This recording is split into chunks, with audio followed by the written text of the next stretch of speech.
On behalf of the Indian Norwegian community, Prabha Khaitan Foundation, and Assas Women of Oslo, I would like to welcome you all to the inaugural session of Right Circle in Oslo, Norway. Right Circle is an initiative of Prabha Khaitan Foundation aimed at promoting writings of Indian authors in English.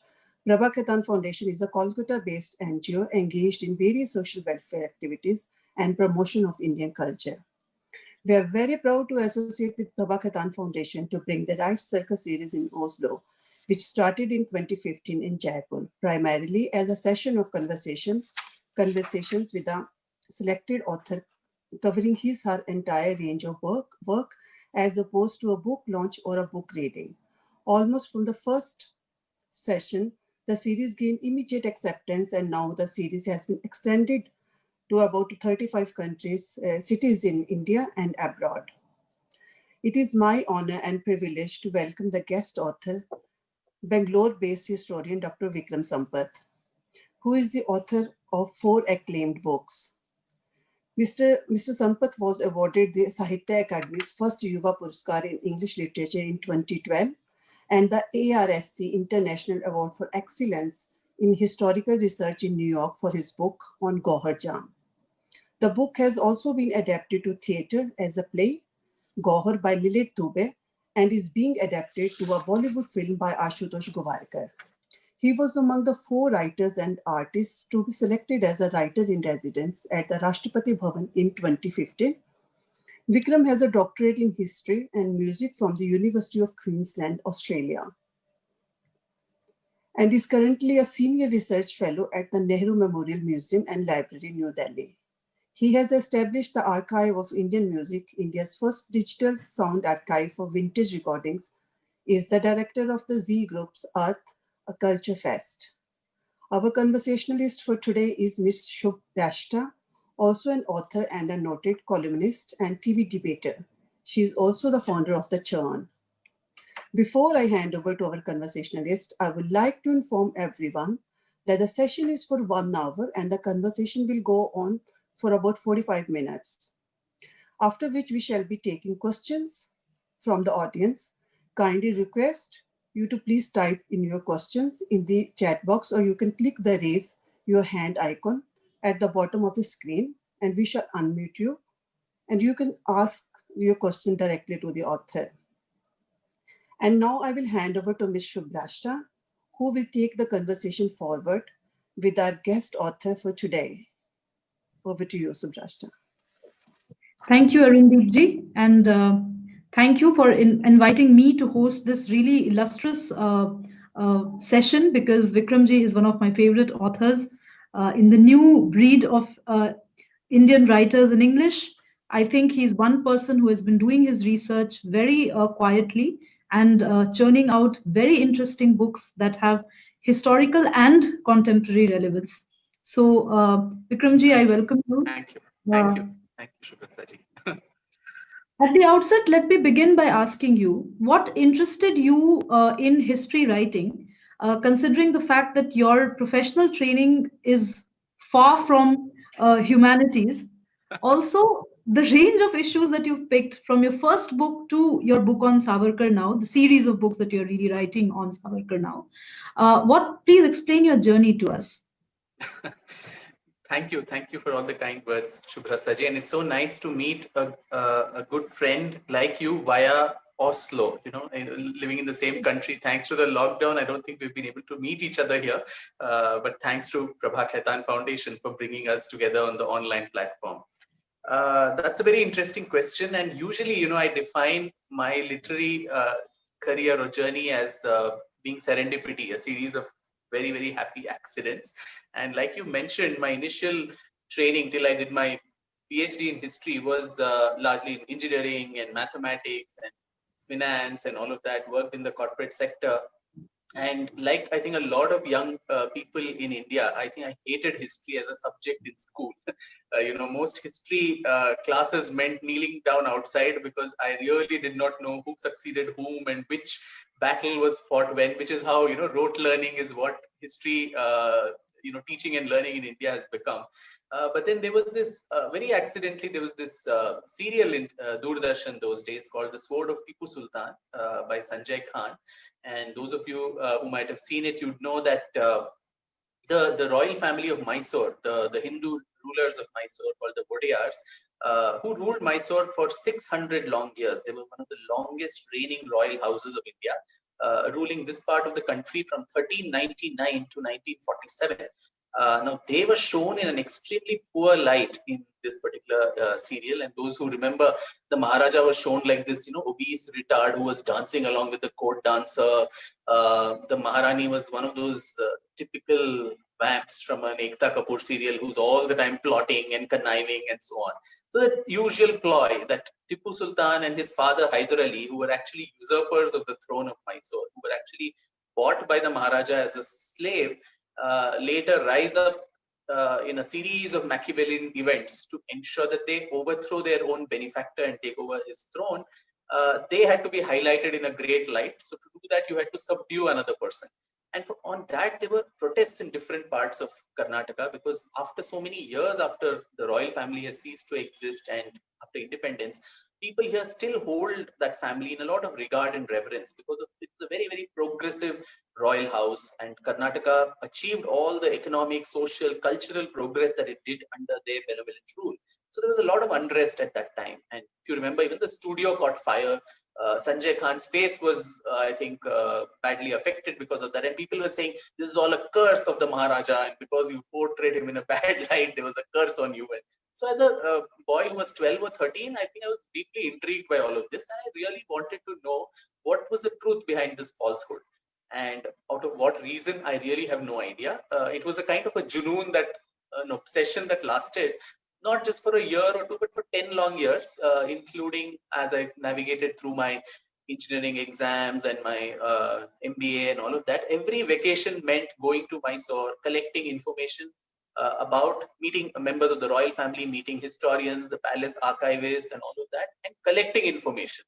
Now, never with the intention that this is going to become a book in any way, but it was just for one's own pleasure and one's own knowledge. And in those 10 years, the interest then graduated from that one particular king and queen, the entire dynasty.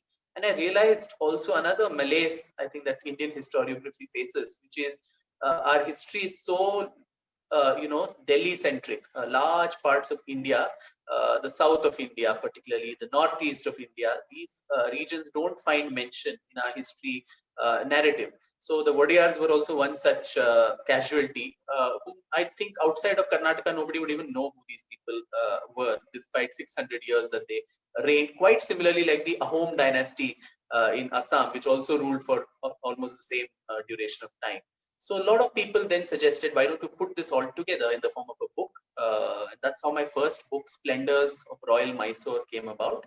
Again, completely by accident, never with the thought. These days, authors, they put in so much of thought around the books, about the marketing of the book, how to position it, how to position themselves. I think I did nothing of that. It was just a very, some grace of divine destiny that this started, and one thing led to the other.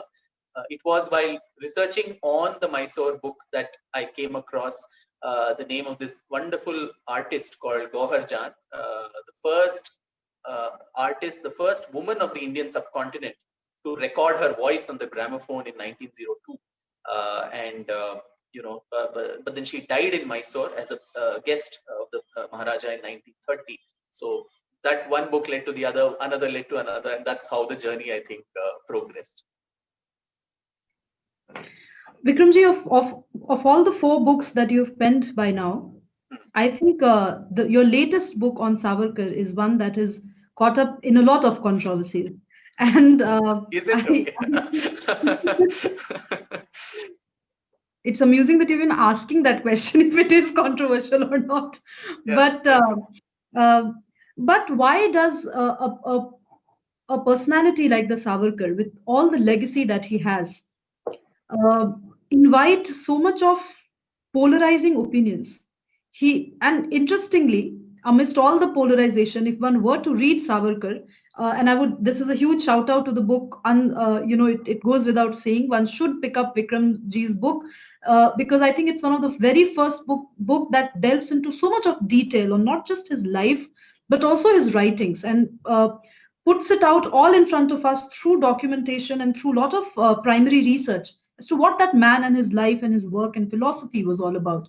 So, Vikramji, to cut down the context to a great extent, why do you think a personality like Savarkar, who is such a polarizing figure across ideological divides, ceases to be appropriated by anyone, despite the fact that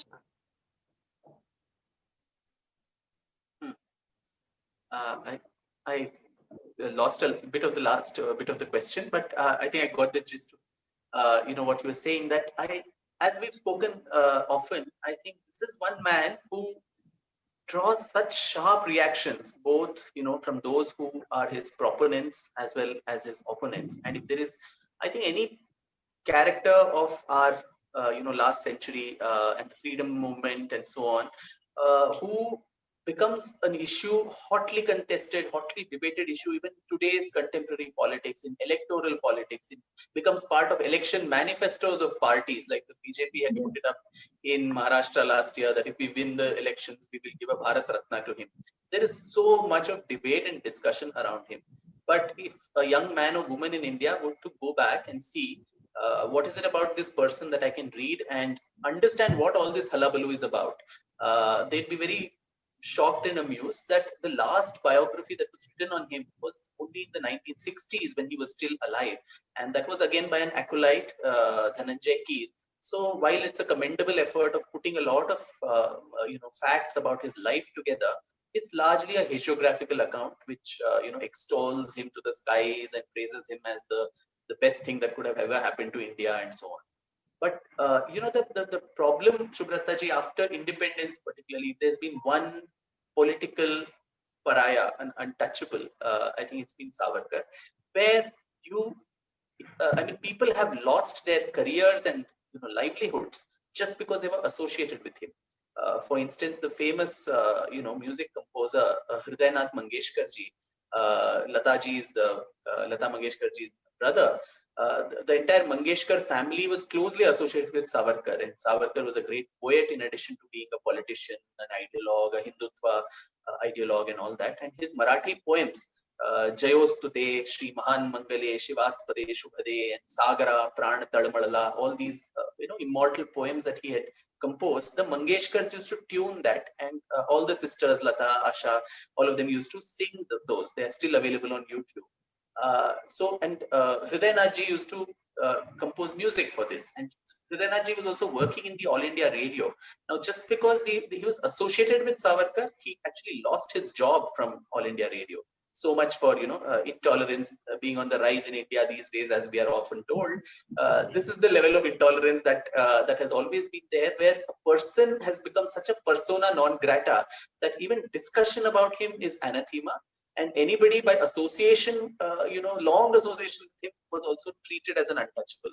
And I think that one is, of course, the whole Congress ecosystem, which ensured that anybody opposed to their viewpoint had to be sidelined from the mainstream narrative, whether it is of history, of their political journeys itself. We know how the political lives of people like Shama Prasad Mukherjee or Subhash Chandra Bose, Ambedkar, all of this was cut short rather abruptly. So Savarkar, it became doubly problematic because he was also falsely implicated in the murder of Mahatma Gandhi, something that he was actually honorably acquitted by the court in 1949 after spending 1 year in jail from 48 to 49. He was acquitted by court, but still that taint of the murder stayed on him.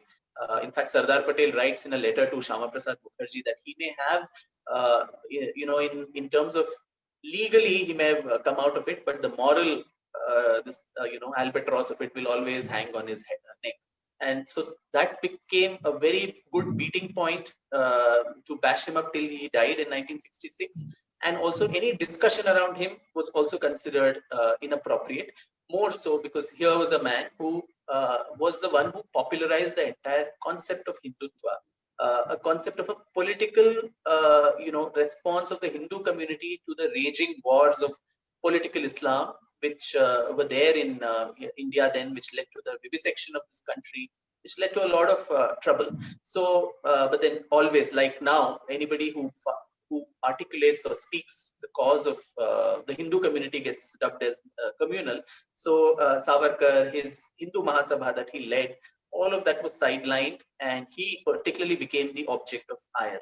Now, I think we are now in 2020, when I think we've come a long way from the wars of Nehru and Savarkar and Ambedkar and their rivalries and so on. So at least now, today's generation, I think, I'm glad that at least through this book, there are discussions like this. In Oslo, we are sitting and talking about Veer Savarkar, which would probably have been unheard of and unimaginable maybe even 30, 40 years ago, because as I said, a persona non grata who should not be touched. And you and I might have just, had to pay for it with our careers or whatever else, if the government of India or whoever else got to know that we were actually sitting and talking about Savarkar. So my whole premise is you can love a person, you can hate a person as much as you want, there's no problem.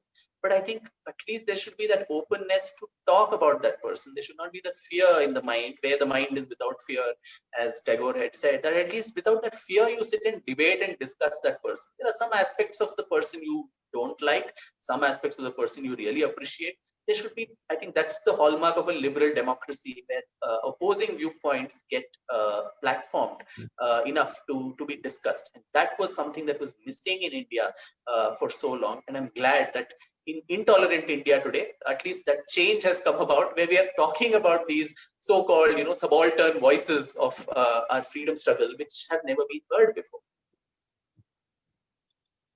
That was a very loaded comment for you to smile into.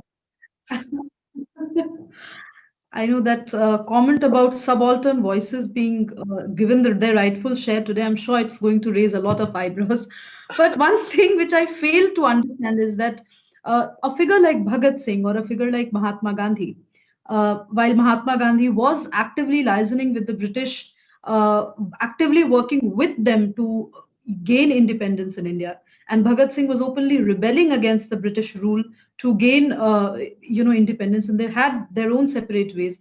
I fail to understand why Savarkar's letters get so much of credence and get so much of become so much of a point of conversation, when he was slightly Gandhian in his approach at some times, and primarily, had that streak of revolution like Bhagat Singh. So, a man who actually has an amalgamation of these two traits becomes an object of ire for a certain section of historians and narratives, builders, where they completely, they would stand exposed if one were to question their credentials with respect to Bhagat Singh or Mahatma Gandhi in whatever position they choose to take. So, why do you think Savarkar actually is such a hated figure in some circles? That's a great question. In fact, I think my personal theory is that this whole demonization of Savarkar, while he was, of course, political untouchable, as I said, the demonization began more with the ascent of the BJP to power with the first NDA government under Vajpayee ji, which I think till then, because even when Savarkar died in 1966, you had none less than Indira Gandhi herself, praising him to the skies. Yeah, and in her comment, she said he's a classic revolutionary, a very epitome of sacrifice, and someone whose contribution to the annals of our freedom struggle is a glowing chapter, etc., etc. So all of this she had said. She even donated money for a memorial in his honor. A film was made by the Information and Broadcasting Ministry, on him and all of that. So today's congressmen, particularly her grandson, would then need to answer that was his grandmother also extolling and praising a coward, a British stooge, Mahatma Gandhi's assassin, and all of those things. So obviously these added elements to his character, to his history, were brought in much later. And when Indira Gandhi was ruling and the Congress held sway from panchayat to parliament, I think the so-called the ancestor of the BJP, the Jan Sangh, was not a force to reckon with. And even the BJP, in the 80s, etc., with just 2 seats in the Lok Sabha, they were not at all a challenge. So you could afford to be generous to whom you perceived as the ideological ancestor of the BJP, which was Savarkar. But then once they realized that the BJP, through the sheer, power of its ideology or whatever, the charisma of its leaders, whether it was Vajpayee, Advani, and of course now Narendra Modi and others, were able to even capture power. So then it becomes very, very important to counter that with invectives, saying those whose ideology you propound were hardly participants in the freedom struggle. You had in the last Lok Sabha, you had the Congress leader of the House, Mallikarjun Kharge, who had, I think, told the Prime Minister itself that even the dogs in your house did not participate in the freedom struggle. So it's almost like appropriating that entire legacy of the freedom struggle, saying we are the legitimate, custodians of freedom, of the freedom movement. It was because of only our efforts that freedom came to India. And so we are therefore the natural custodians of power. We are the inheritors of power, and anybody who's anything else is a usurper who's just come there to warm the chair for a few years. But we are the natural, heirs to the throne. So this tendency, I think, exists, and the historiography, the historians who have been, I think, encouraged during the long years of the Congress rule, particularly with the Marxist orientation, have ensured that there is no debate and dissent in historical narratives. The capture of history has been so complete in Indian academic circles, particularly, that a discipline like history, which thrives on dissent, which thrives on differing viewpoints, because there is no absolute version of history. It's a very, very relative term. People may say many good things about my book on Savarkar, but tomorrow anybody else who makes new discoveries, can ensure that this book is just thrown into the dustbin, because all my findings could be turned on its face. So that is the beauty of the subject. So in such a subject, to have this thraldom of a mono-narrative that has harmed the way history is taught, it's learned, everything. I mean, particularly, even of the freedom movement, you mentioned about the amalgam between Bhagat Singh and Gandhi. The entire revolutionary movement itself, what was its contribution to our freedom, to us attaining freedom eventually? That is something that is never taught to us as school kids. We are always given a very simplistic kind of a narrative, saying, one after the other, there was non-cooperation, then there was Chauri Chaura, and then there was civil disobedience, and then quit India. And then in 1942, very politely we said quit India, and 5 years later the British decided, okay, we will quit India, and left the country. So this is, and we have all our songs built up.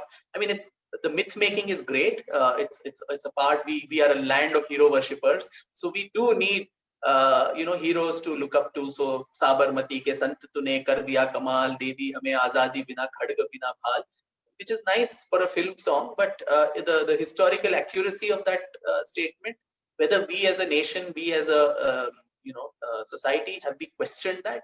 I don't think so, because we have not been given an opportunity at all to question it, and anybody who would question it would naturally be deemed as unpatriotic. So I think that in the course of all this problem, one is history is of course the biggest casualty. Individuals also become, and their legacies become casualty in the process. And as I mentioned earlier, Savarkar's legacy becomes more contested, more controversial and troublesome, for the reasons that he belonged to an ideological spectrum completely opposed, diametrically opposed to the ruling dispensation, and also the taint of the murder and all of that. So all this makes him, is a double disadvantage for him, in addition to being just politically opposed to the ruling party. Vikramji, it's interesting that you brought all these facts to the notice of the audience. There's one question which often engages me, which is the question on Savarkar and Islam. The kind of situation or problem that we face today world over. We've seen what happened in France recently. We saw what happened in France during the Charlie Hebdo protests. And there is Savarkar, who has a definite version of his own lived reality, experience, and theory on how Islam is and how you should respond to that notion of political Islam. On the other hand, on very practical fronts, if my Google information serves me right, in 1937 during the provincial elections, Savarkar actively went and formed an alliance with the Muslim League to govern to run a specific coalition governments.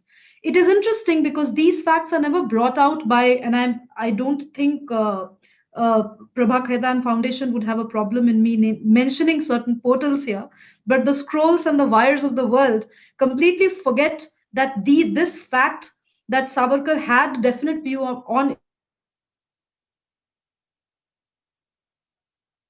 Islam, political Islam, but still and run the government, whether successfully or unsuccessfully, that's a different matter altogether. Somehow, this shade of gray and this was there in his politics and ideological understanding was never addressed by either the historians or the politicians or the narrative makers. Now, as a historian who has worked on Savarkar in great detail, uh, do you think you would be able to do justice to this personality who is out there completely tainted as a polarizing Hindutva icon? And I'm using the term Hindutva not in the way Savarkar used it, but in the way Hindutva is perceived by the hijacked left academic and media circles. Would you be able to do justice to the kind of personality that he was? That's a very difficult question to answer. I hope I'm currently in the process of winding up finally the volume 2 of the book, my biography on him, and I think this Or would cover. Vikramji, let me reframe.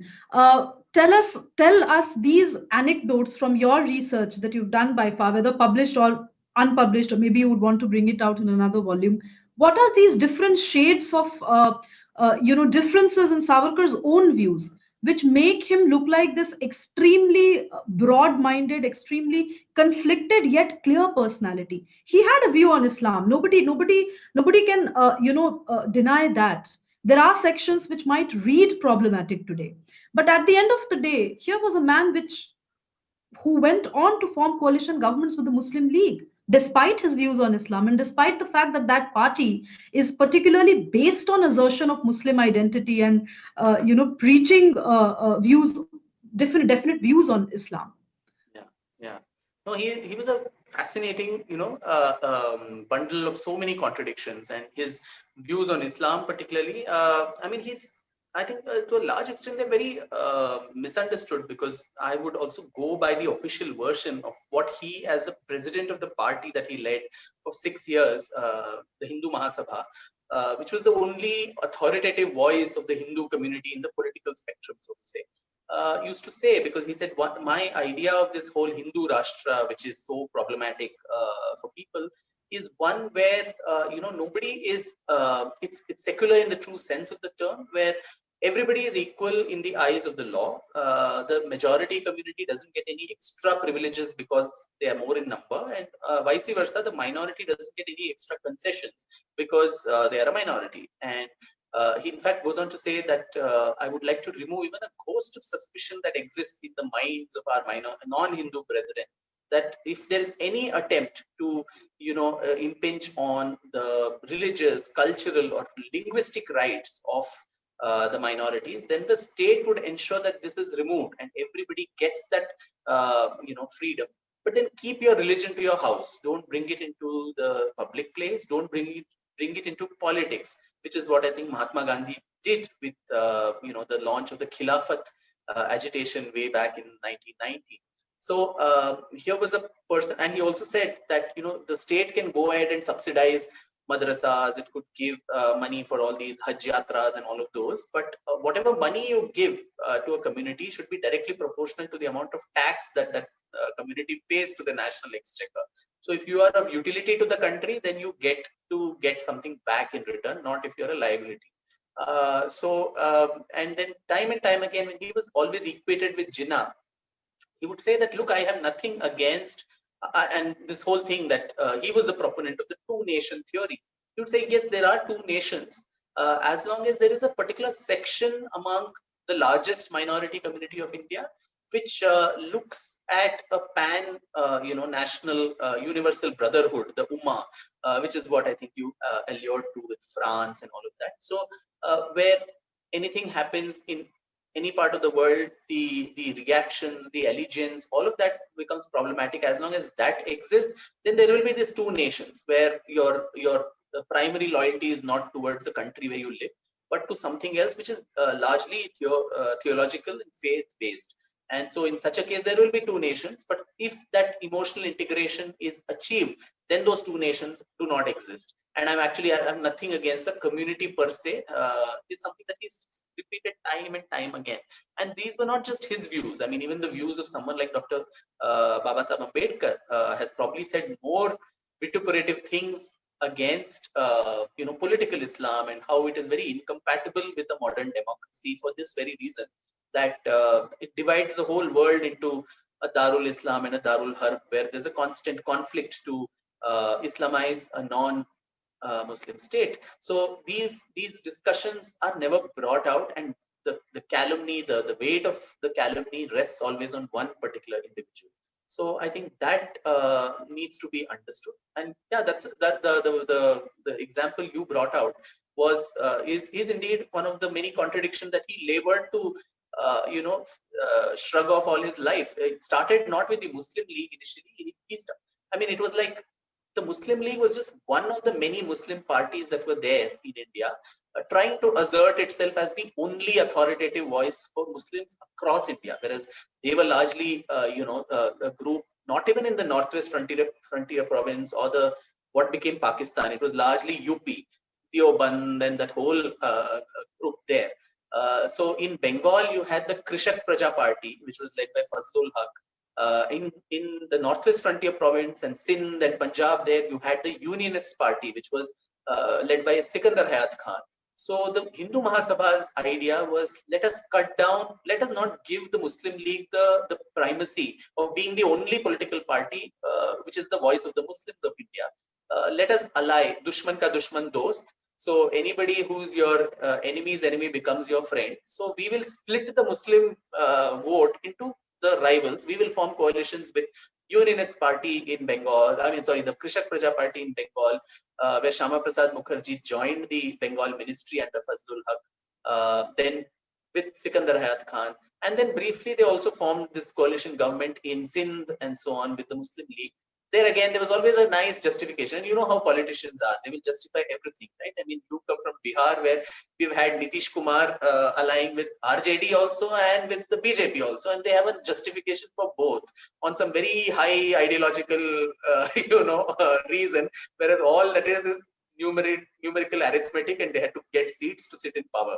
So very similarly here also, they said, we have to also be the voice of the Hindus and so on. But actually it was grabbing power wherever it was possible, to also ensure that the Congress doesn't become the only voice of the Hindus also. And so they were playing all these games, at the same time also trying to strive for independence. So I think one needs to look at it in that context.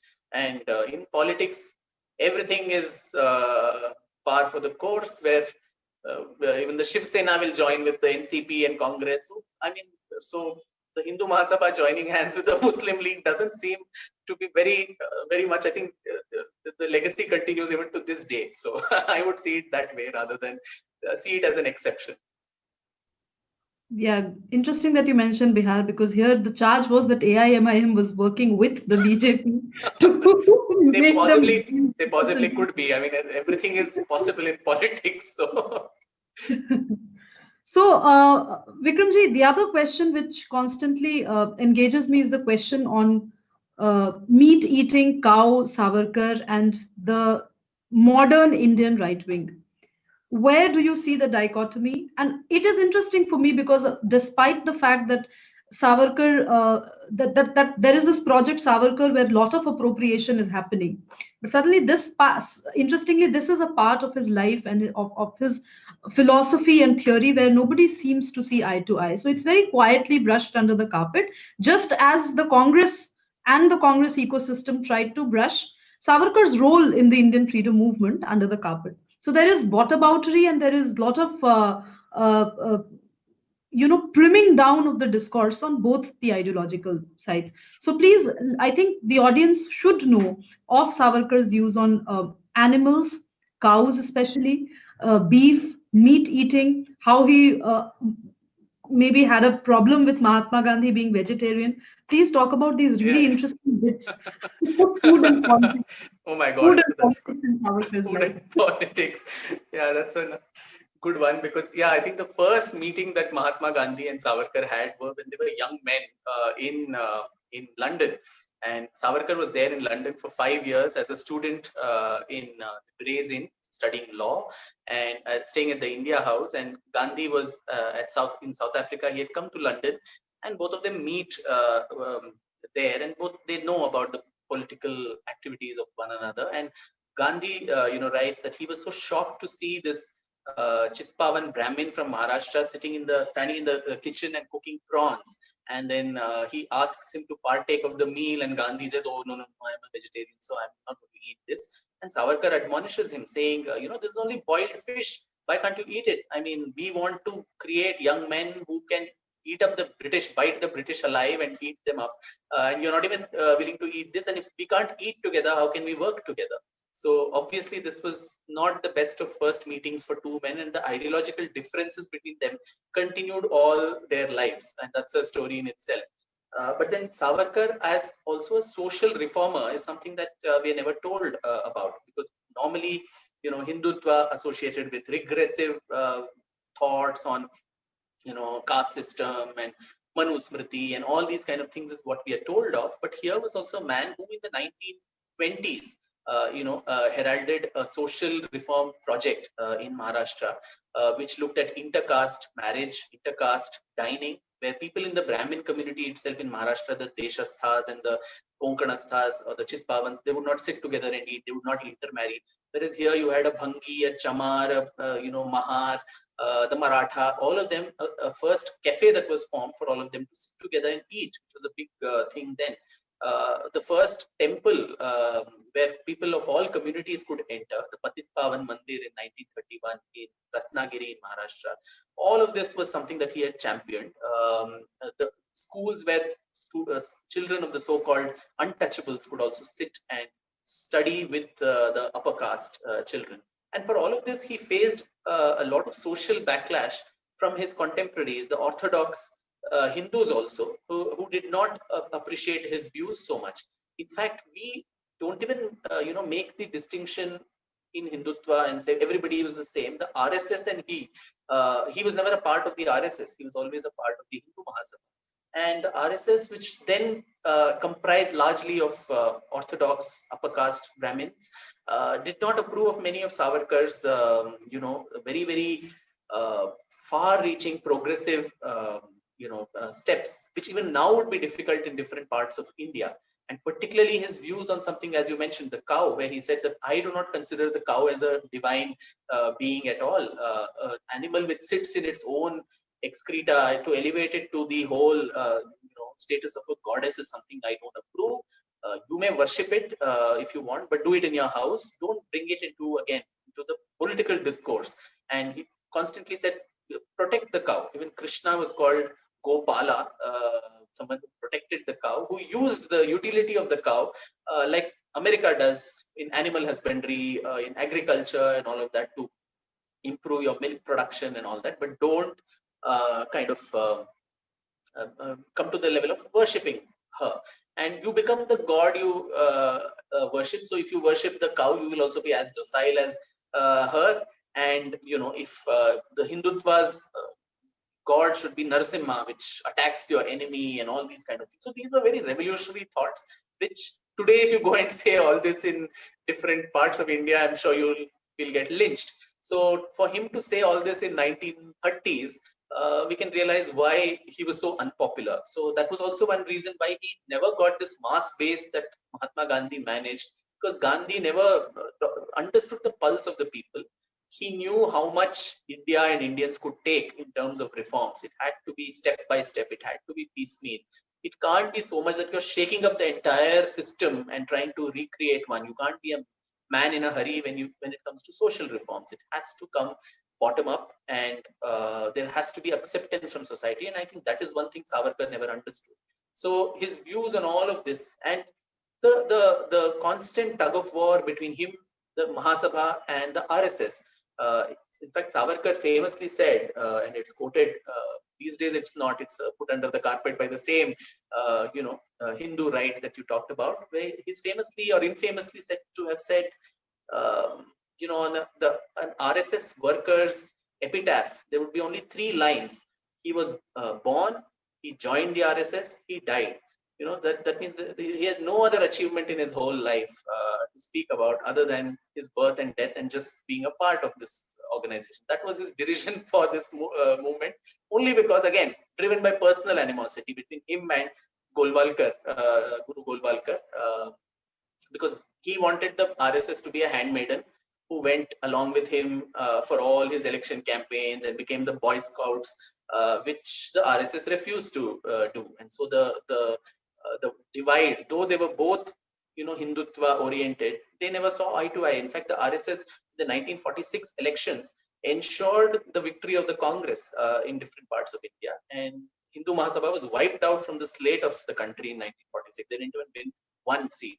And so that was largely said to be an internal sabotage that was done. And so that's one reason Savarkar decided, okay, I don't need your support. We will start our own, Boy Scouts. And that's how the Hindu Rashtra Dal was formed with Nathuram Godse and Apte as the members. And that became the problem, where they then took it to another extreme of militant Hinduism, Hindutva rather, and ended up murdering Gandhi himself.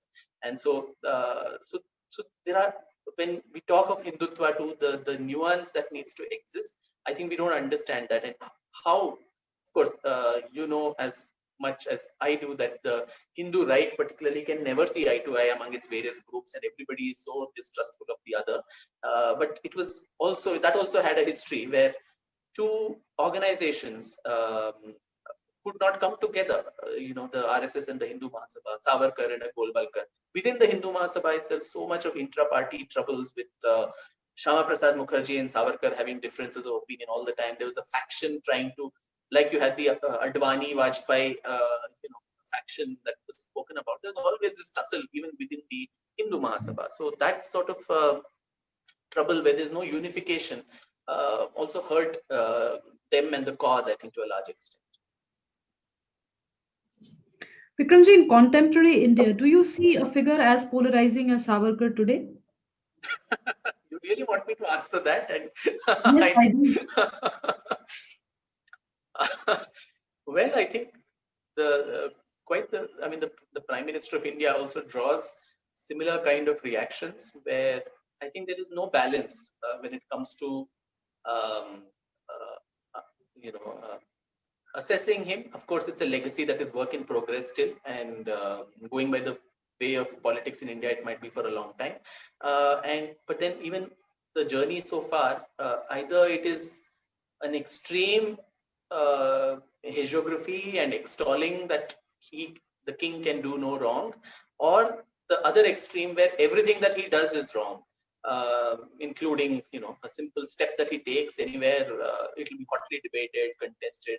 So this whole, I think, the Bushism that has come into our political, cultural, social, academic, intellectual lives, that either you are with us or against us, I think that leads to a death of nuance. It leads to death of dissent, debate, discussions, and differing viewpoints. 2 human beings, 2 brothers and 2 sisters need not have to think alike. So what to speak of a large nation of 1.3 billion. So, we're bound to have differences, but then to understand, appreciate, and still see the good in the other. I don't know if we ask our political class, can you name 4 good things about your opponent? Or one good thing about the opponent. Today, they may not be. Something that an Indira Gandhi still managed to do about Savarkar. Or even Savarkar did, when they were so much in conflict with Gandhi and Nehru, but still when Gandhi went on fast to death in 1944, and when Kasturba Gandhi died, or when Nehru and the entire Congress CWC was arrested after Quit India, there are letters of Savarkar where he really, bashes up the government saying, these are patriots, you should release them, and so on. Whereas today, that generosity, standing up for the other, even if that person is your opponent, does not come up. And that's not necessarily only, with politics. Your field, the media, last month, this month rather, India saw this whole storm on Arnab Goswami, and nobody in the media fraternity would stand up for a colleague. And vice versa too. Maybe tomorrow, if someone else on the other side gets arrested, nobody here, Arnab may not bother to stand up for the rights of the other person, would use it as a stick to beat them up. I think that is the sad state of affairs today, where this polarization, while it, as I said, it starts from the top, the leader of the country downwards, I think it has seeped in so deeply into the mind, psyche, the society, that everybody is so guarded and everybody is cocooning themselves into these gangs, saying, do you belong here? Do you belong there? If you're there, I don't talk to you. If you're here, I will talk to you. These kind of things, which I think is not how a modern progressive society needs to operate. So I just released a conversation on the churn today with Barkha Dutt and Veer Sanghvi, and where I think that's a major point of not really a disagreement, but I actually, to labor home the point about liberalism, if Barkha cannot spend 2 minutes standing up for Arnab and even discussing him, then tomorrow, if a journalist on quote unquote the other camp gets demonized, then they lose their complete right over talks about media being threatened and media freedom being curtailed and so on and so forth. I'll come back to Savarkar, but before I ask a question on him, what are the other figures in Indian political history that you feel have not gotten their due? I know you've already worked on Savarkar. The work is still in progress in terms of writing and, post-COVID world and the entire thing about publishing and how it would eventually get to the markets and stuff. But apart from Savarkar, if you were to suggest or guide a younger writer, who are the 3-4 figures that you would want them to work on? My God, that's a long laundry list. You can pick up as many as possible and spanning, and fortunately we have such a long history. So whether it's from ancient India or medieval India, modern India, the freedom movement itself. Freedom movement. Freedom movement.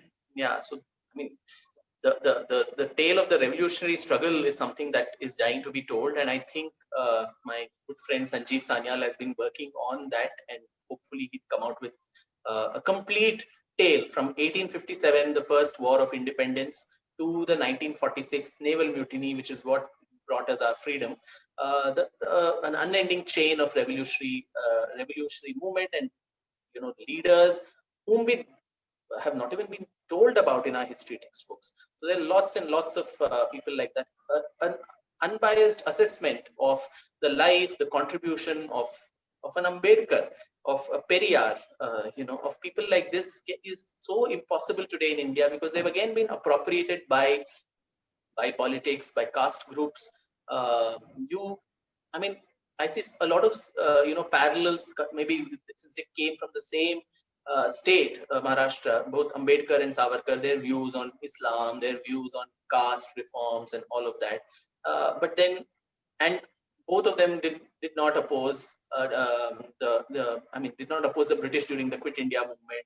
But then one will be called a stooge, one can be called all kinds of names, an Islamophobe, etc. But the other will not, because he is now the icon of a very politically dominant, politically important constituency in the country.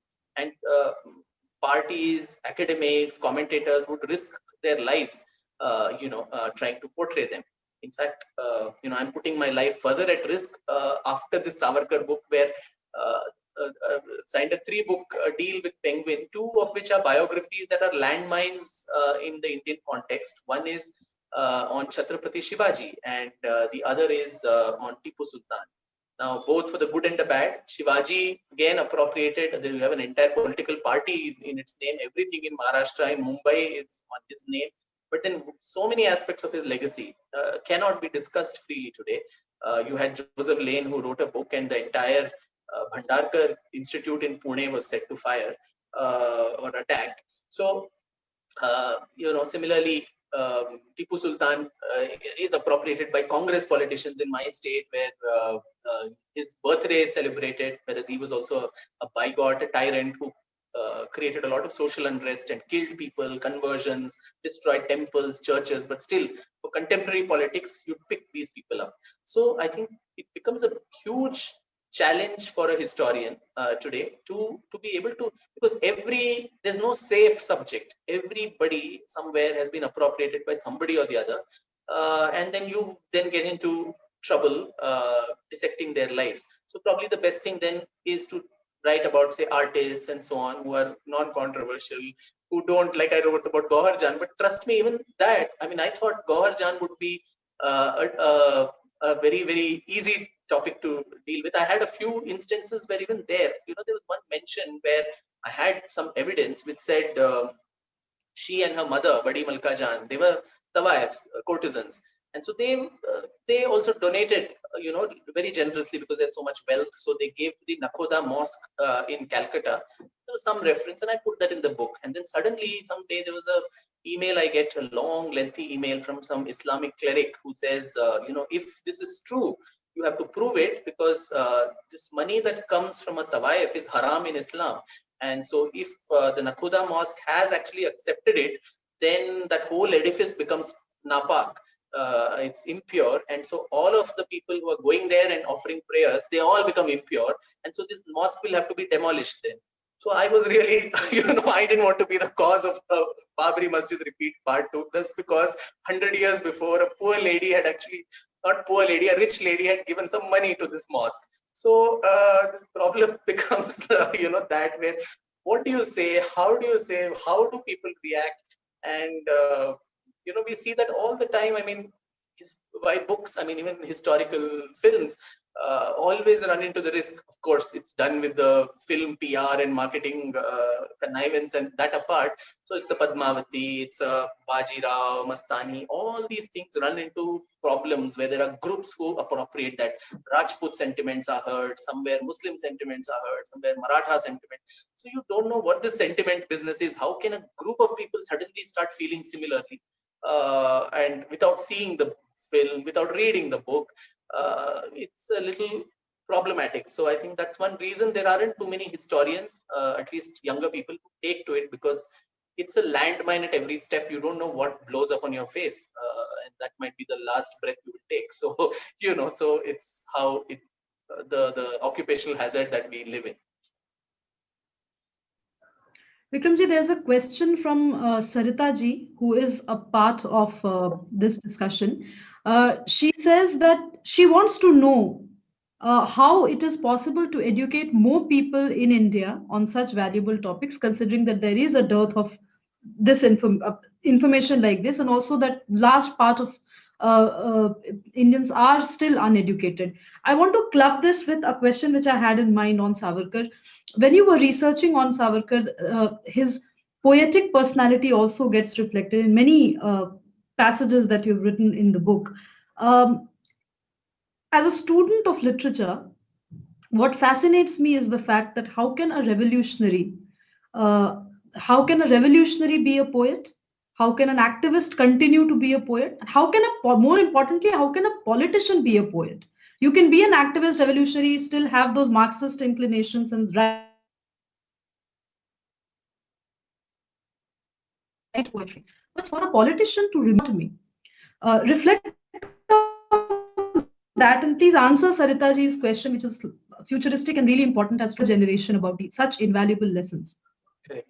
Well, we've had a poet in Atal Bihari Vajpayee, who's, I think, an exception. People otherwise don't have time in the hurly-burly of politics, and they'd be poets of invective and abuses on each other, but not of verse. So yeah, this aspect of Savarkar did, intrigue me quite a bit, where every aspect of his life, he's standing in front of his whole revolutionary organization comes under the police scanner in London. And then he goes to he runs away to Brighton along with Niranjan Pal, Bipin Chandra Pal's son, and looking at the waves of the ocean, uh, he's so overwhelmed with emotion. He's seeing families there who are enjoying themselves, and then suddenly he starts feeling homesick, and he bursts into a verse, and that is this poem, Sagara Pran Talamalala, literally meaning he chides the ocean, he scolds the ocean, saying, you cheated me, you brought me away to this country so far on the pretext of giving me education, but what use is my education if my mother back home is a slave in poverty? So take me back, Sagara, my ocean. My soul is in torment. So he bursts into this poem impromptu and also sings it, hums it along, and that becomes the famous poem that Lata Mangeshkar sings. So yeah, you're absolutely right. Where every occasion of his life, where even the tortures that he faced in cellular jail, the most inhuman tortures, he used to he engraved these poems on the walls of the cell with his nails, because he wasn't given pen and paper. 6,000 verses of Marathi poetry, Kamala, Saptarshi, and all these poems. And to spite him, the jailer would come and whitewash the walls.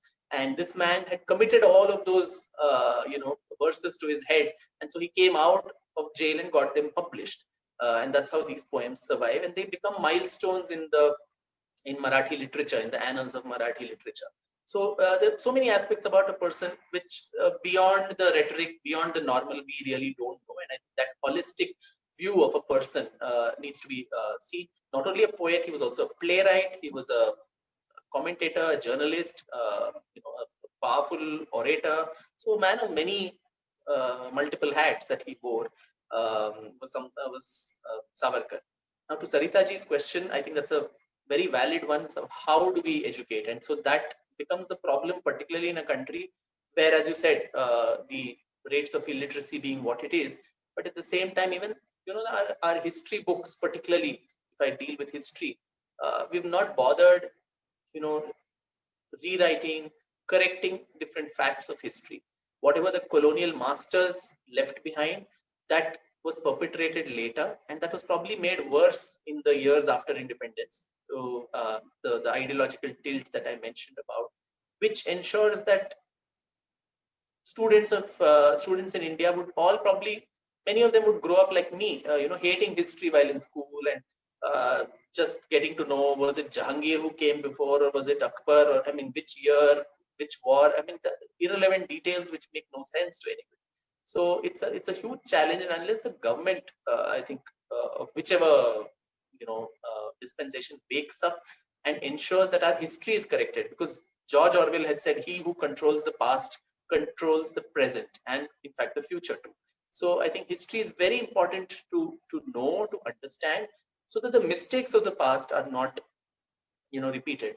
I give an instance that I in the course of finishing the volume 2, I was quite shocked to know that, and how many of us do even know about this, that what happened in the aftermath of Gandhi's murder in 1948 was a genocide of the Maharashtrian Brahmins in different parts of Maharashtra, and their lives, their properties destroyed, and completely hushed up. There no records of all of that in police documents. Their lives, properties, everything brought to the dust. Now this happened with the active connivance of the Congress workers, as revealed by many of their own leaders. Now we hushed that up, and we saw history repeating itself in 1984 in Delhi in the anti-Sikh carnage. So history has this horrible tendency to keep repeating itself if we don't hear it the first time.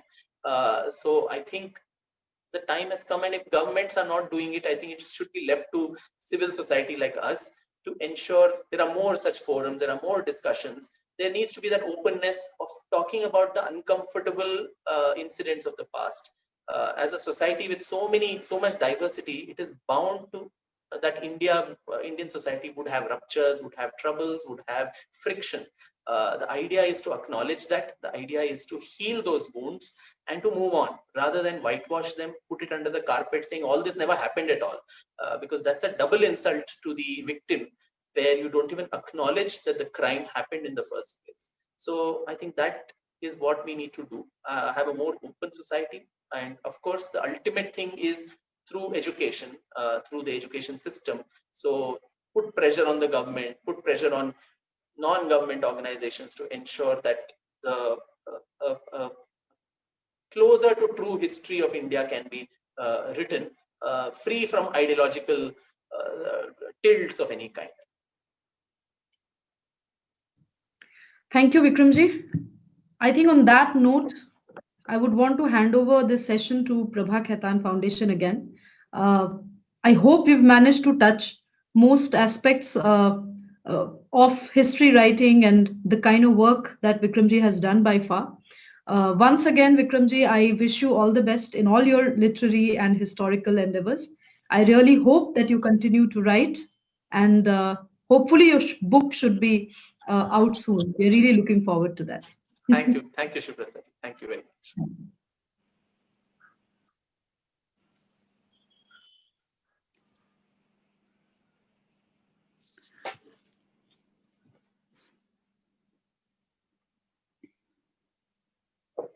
Now, Ms. Niru Kumar giving the vote of thanks. Thank you so much, Mr. Sampath, for this insightful session and for being here with us today. And Ms. Shubharashta for leading this session with such a great elan. We really appreciate both of you taking out time to be with us today, and we thoroughly enjoyed the session. I would also like to thank Prabha Khaitan Foundation and Arundeep Laha for Ehsaas Women of Oslo and founder of Indian Norwegian Community for bringing Right Circle to Oslo. And last not the least, I would like to thank all of our audience who joined us today. Thank you.